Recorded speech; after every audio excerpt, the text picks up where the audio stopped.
Welcome, my amazing friends. Today I bring you a story that will touch your heart, inspire your soul, and teach you powerful lessons about life, success, and never giving up. This is the story of a man who was not just an actor, not just a comedian, he was a legend. A man whose name is written in golden letters in the history of cinema, a man who made the whole world laugh while hiding his own tears. His name, Sir Charles Spencer Chaplin, but we all know him as Charlie Chaplin. No one, absolutely no one, can match his greatness. His work is timeless. His comedy is universal. His life is a lesson in perseverance, creativity, and the power of never giving up. Even today, decades after his time, he lives in our hearts. His movies still bring joy. His struggles still inspire, and his story?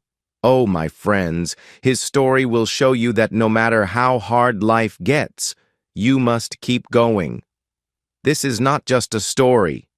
This is a journey of pain, rejection, poverty, success, and immortality. Watch till the end, because this story is perfect for your English learning and will motivate you like never before. Are you ready? Let's begin. Charlie Chaplin was born in the heart of London, England, on April 16th, 1889. His parents, Hannah Chaplin and Charles Chaplin Sr., were both performers in the world of music and theater. They entertained crowds, sang songs, and lived for the stage. But life had different plans for young Charlie. His father was an alcoholic, a man who drank himself into oblivion. He abandoned his family when Charlie was just a little boy. His mother, Hannah, was left alone to raise two children, Charlie and his older half-brother, Sidney. And if you think life was kind to them, you are wrong. They lived in poverty, extreme, unbearable poverty. Sometimes there was no food on the table. Sometimes Charlie had to go to bed hungry. Sometimes his mother would pretend to eat, just so her children could have a little more. They moved from one small, dirty room to another. They lived in fear of being thrown out. But Charlie, he was a child. And children, no matter how hard life is, still find ways to smile. Charlie's mother, Hannah, was a talented singer and actress. She performed in theaters, hoping to earn a few pennies to feed her children. Charlie loved watching her. He would sit backstage mesmerized, dreaming of one day standing in front of an audience. But fate struck again. One terrible night while performing in a theater, Hannah lost her voice. She could not sing. She tried, but her voice was gone. The audience shouted. They threw things at her. They wanted her off the stage. And then something magical happened. A little boy, just 5 years old, walked onto the stage.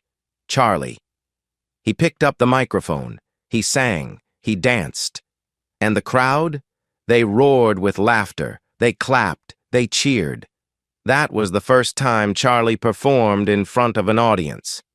The first time he felt the magic of making people laugh. And deep inside, he knew, this is what I was born to do. But life was cruel. After many years of being poor, hungry, and sad, Charlie's mother lost her mind. She was sent to a mental hospital.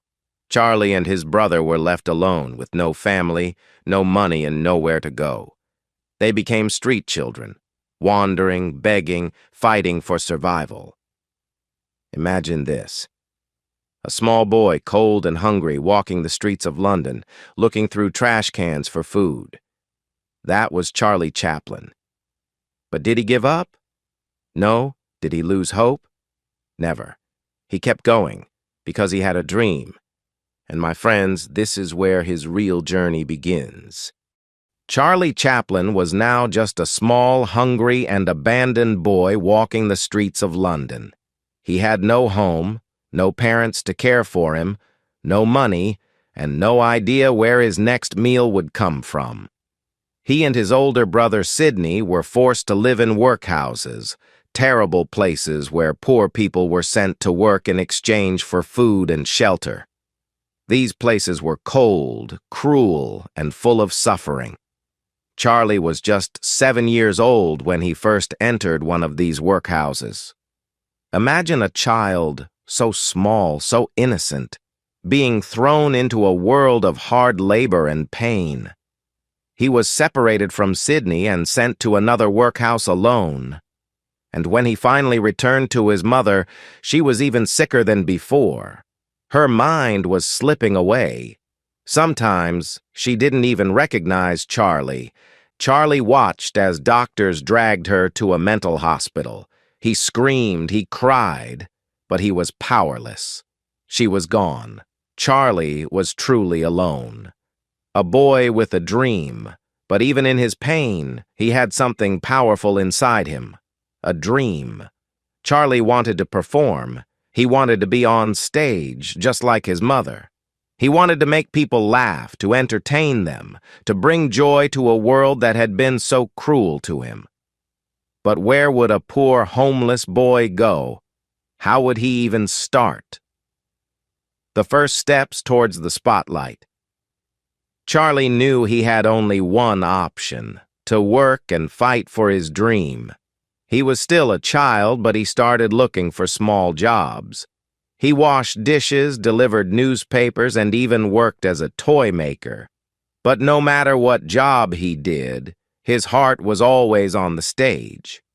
Then one day he saw a group of street performers acting and making people laugh. Something inside him told him, "This is it. This is my chance." So he joined them. He started performing on the streets, dancing, singing, doing small comedy acts. At first, no one cared. People just walked past him. But Charlie didn't give up. He kept performing. He kept improving. He watched other comedians, studied their movements, their timing, their expressions.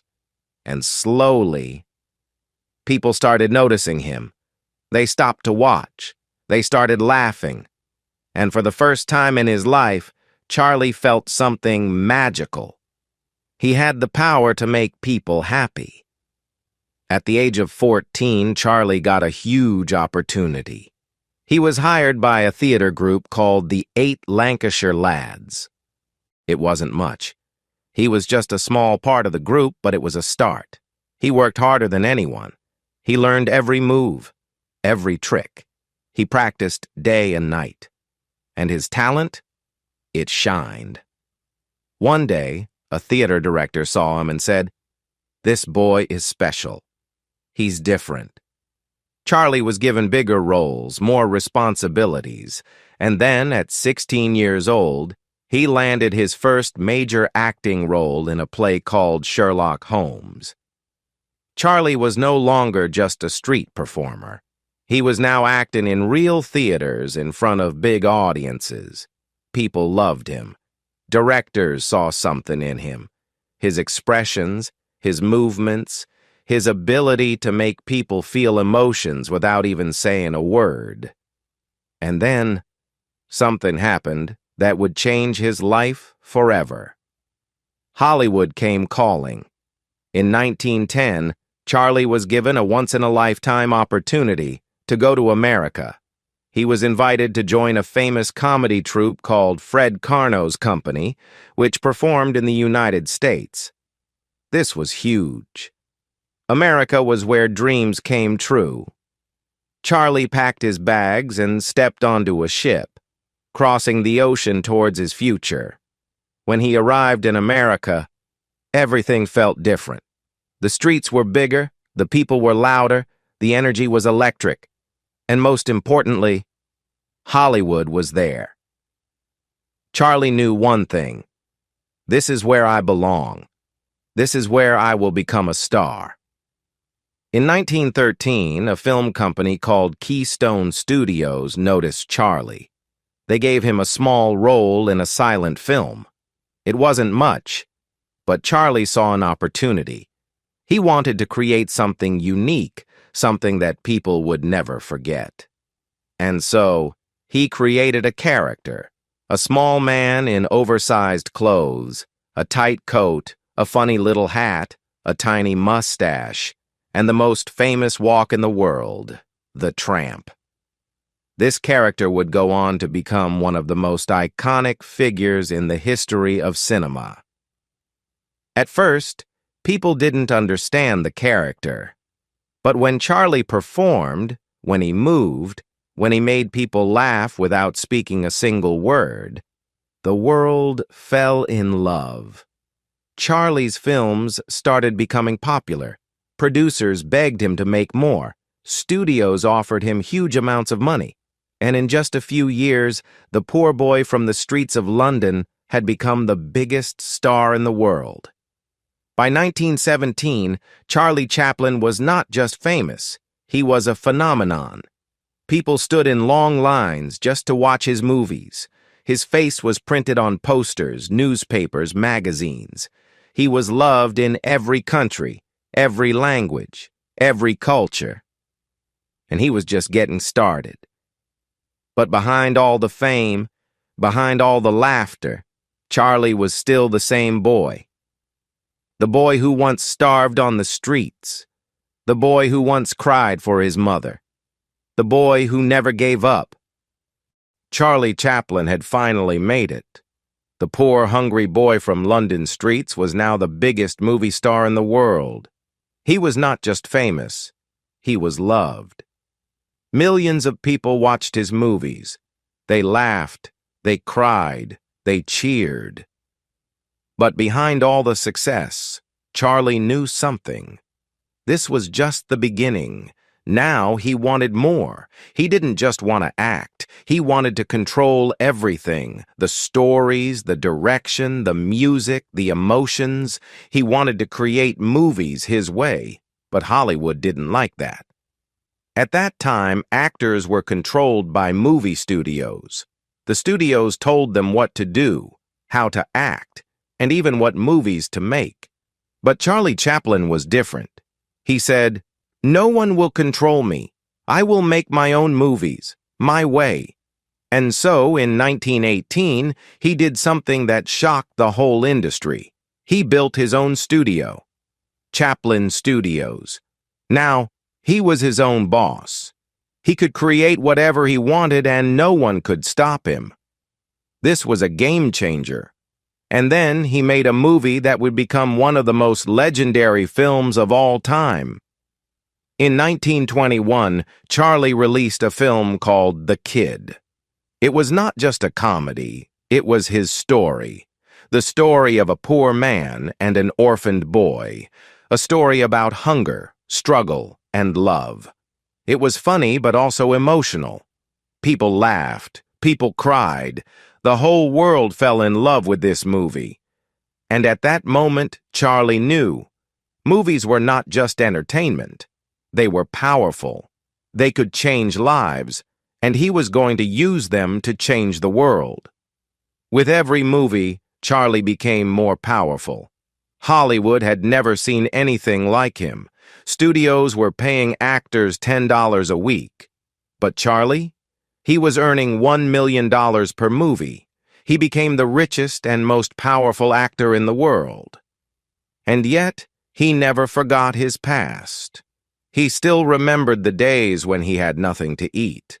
He remembered his mother sitting alone in the mental asylum. So even when he had everything, he never stopped working hard. He would spend months, even years, making just one film. Every little movement, every small joke, every tiny detail. He planned everything. Because he didn't just want to make movies, he wanted to make history. And then he did something no one believed was possible. By the late 1920s, Hollywood was changing. A new kind of movie had arrived, movies with sound. For the first time, actors could speak on screen. Silent films were dying. Everyone told Charlie, "Forget silent movies, start making talking films." But Charlie refused. He said, "Movies don't need words. Emotions are more powerful than words." And in 1931, when the world thought silent movies were dead, he released City Lights. It was one of the most emotional, beautiful films ever made. Even though it had no dialogue, people cried watching it. The final scene, where Charlie's character looks at a blind girl, it is one of the greatest moments in film history. Even today, people call it the greatest silent movie ever made. And with this movie, Charlie proved that emotions speak louder than words. By the late 1930s, the world was changing again. Adolf Hitler was rising to power in Germany. He was spreading hate, war, and fear. And Charlie noticed something strange. Hitler had the same mustache as him. People started comparing them. So, Charlie made a decision. He would use his comedy to fight against Hitler. In 1940, he made a movie called The Great Dictator. It was his first talking movie. And it was not just a comedy. It was a message to the world. In the final scene, Charlie gives a speech, one of the most powerful speeches in history. We think too much and feel too little. More than machinery, we need humanity. Let us fight for a world of reason. Let us fight for freedom. The world listened. The speech became legendary. Even today, it is watched by millions of people. It was proof that Charlie was not just a comedian. He was a fighter, a voice for the people. But Hollywood didn't like this. Charlie was too powerful, too independent, and some people didn't like his political messages. So they turned against him. They accused him of things he never did. They spread lies about him. And finally, in 1952, they forced him to leave America. Charlie was kicked out of the country he had helped build. Heartbroken, Charlie moved to Switzerland. He stopped making movies. He lived a quiet life with his family. But the world never forgot him. Then, in 1972, after 20 years, Hollywood realized their mistake. They invited Charlie back. At the Oscars, they gave him a standing ovation, the longest in history, 12 minutes of applause. Even after everything, Charlie had won, because he was not just an actor. He was a legend. Charlie's life teaches us one thing: never give up, no matter how hard life gets, no matter how poor you are, no matter how many people try to stop you. If you have a dream, fight for it. Charlie was a homeless boy with nothing, but he became the most loved man in the world. But behind his fame, his success, and his laughter, his personal life was full of struggles. People betrayed him, governments turned against him, and even after his death, something shocking happened. Now we will reveal his complicated love life, his biggest betrayals, his final years in Switzerland, and the shocking story of how his dead body was stolen from his grave.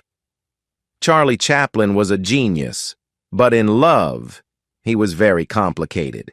He fell in love too easily, and many times his relationships ended in pain and drama. Charlie was married 4 times in his life. His first 3 marriages failed. Each time the woman left him, took his money, and sometimes even took him to court. People started saying, Charlie can make the whole world happy, but he cannot find happiness in love. But then, something changed. In 1943, when Charlie was 54 years old, he met Una O'Neill. She was just 18 years old. People said, she is too young for him. But Charlie didn't care. For the first time, he had found true love. Una became the most important person in his life. She stood by him when the world turned against him. She was his best friend, his love, his everything. They stayed together until the very end, and despite the age gap, they were truly happy. They had 8 children together. For the first time, Charlie had a real family. And there, he lived his final years. For 25 years, Charlie lived in a beautiful house in Switzerland. It was peaceful. It was quiet. He spent time writing, reading, playing with his kids. He would walk in his garden, thinking about his past, his struggles, and his journey. Sometimes he would watch his old movies and laugh. Even though he was away from Hollywood, he was not forgotten. People all over the world still loved him. On December 25, 1977, the world woke up to sad news. Charlie Chaplin had died in his sleep. He was 88 years old. It was Christmas Day. The world went silent. A man who had made billions of people laugh was gone. People cried. Every country in the world paid tribute to him. Newspapers wrote, "The world has lost its greatest comedian." But then, something shocking happened. 3 months after his death, something unbelievable happened. One night, a group of thieves broke into his grave. They dug up his coffin. And they stole Charlie Chaplin's body. Yes! His dead body was kidnapped. The thieves wanted money. They demanded $600,000 from his family. But Una, his wife, refused. She said, "Charlie would have laughed at this situation." For weeks, the world was shocked. Where was Charlie Chaplin's body? Then, after a huge police investigation, the thieves were finally caught. They were 2 poor men from Eastern Europe. They had stolen the body to escape poverty. Finally, Charlie's body was returned to his family. And this time, they buried him in a stronger, cement-covered grave, so that no one could ever steal him again. Even though Charlie Chaplin died in 1977, he is still alive. Every time we laugh, he is there. Every time we watch a great movie, he is there. He taught us that life is not just about money, success, or power. Life is about laughter, love, and never giving up. Even when he had nothing, he never lost hope. Even when the world turned against him, he never stopped fighting. Charlie Chaplin is not just a name. He is an emotion. He is the greatest comedian in history, and his story will inspire generations to come. So if he can do it, so can you. Dream big, work hard, and one day, your story will inspire the world. Charlie Chaplin's story is over, but his lessons, his movies, and his spirit will live forever. If you loved this story, share it with the world, because Charlie's message must never be forgotten. And always remember his most famous words: "A day without laughter is a day wasted." Thank you, Charlie. We will never forget you.